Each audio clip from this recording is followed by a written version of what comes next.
Hello बच्चों, let's read the question. Secondary sewage treatment is mainly a biological process, physical process, mechanical process और chemical process. तो सबसे पहले तो इस क्वेश्चन का जो की कॉन्सेप्ट है वो क्या है? The key concept of this question is microbes in sewage treatment plant. Microbes in sewage treatment plant. Sewage क्या होता है? Municipal waste water. Sewage treatment plant. तो सीवेज म्यूनिसिपल वेस्ट वाटर होता है, उसमें बहुत ज्यादा ऑर्गेनिक मैटर और माइक्रोब्स प्रेजेंट होते हैं और इसीलिए क्योंकि ये बहुत पॉल्यूटेड होता है इसीलिए इस सीवेज को किसी भी वाटर बॉडी में ट्रांसफर करने से पहले इसको ट्रीट किया जाता है इन द सीवेज ट्रीटमेंट प्लांट। जो सीवेज ट्रीटमेंट होता है उसमें सबसे पहले प्राइमरी ट्रीटमेंट किया जाता है जो कि मेनली फिजिकल प्रोसेस है। प्राइमरी ट्रीटमेंट में फिल्ट्रेशन और सेडिमेंटेशन कराया जाता है। फिल्ट्रेशन एंड सेडिमेंटेशन जिसमें जितना भी पेबल्स रॉक्स जितने भी पेबल्स या रॉक्स प्रेजेंट होते हैं बिग वाले उनको हटा दिया जाता है। ठीक है, उनका सेडिमेंटेशन करके उनको रिमूव कर दिया जाता है और उसके बाद जो एफ्लुएंट रह जाता है, सुपरनेटेंट रह जाता है, उसको भेजा जाता है इनटू द सेकेंडरी ट्रीटमेंट। उनको भेजा जाता है इनटू द सेकेंडरी ट्रीटमेंट। तो अगर हम लोग सेकेंडरी ट्रीटमेंट के बारे में थोड़ा सा यहाँ पे डिस्कस करें तो मैं आपको पहले ही बता देती हूँ कि सेकेंडरी ट्रीटमेंट जो है बच्चे, secondary treatment is mainly the biological process only. ठीक है ना।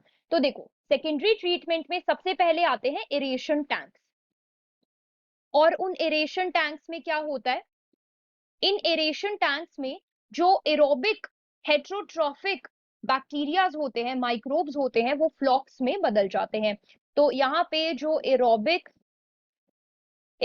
हेट्रोट्रॉफिक माइक्रोब्स हैं,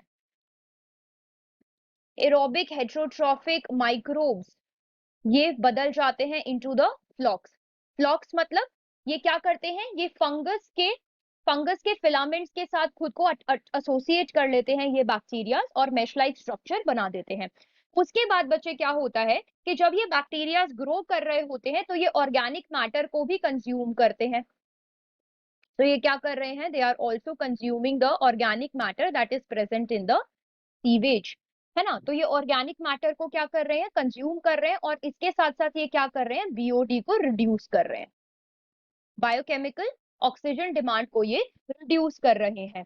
उसके बाद क्या होता है कि इस पर्टिकुलर सीवेज को फर्दर भेज दिया जाता है into the anaerobic sludge digesters. Anaerobic sludge digesters में इनको भेज दिया जाता है।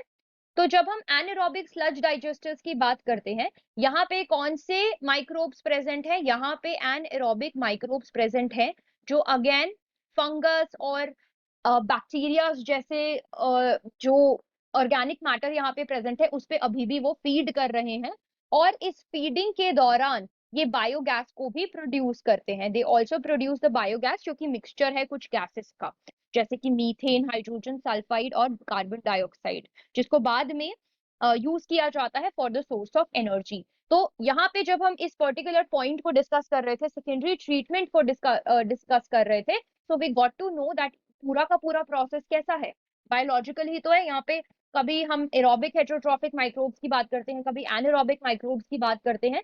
तो इसीलिए ये जो आंसर होगा बच्चे इस क्वेश्चन का, हमारा फाइनल आंसर वो क्या होगा, it is a biological process. So biological process is going to be the final answer.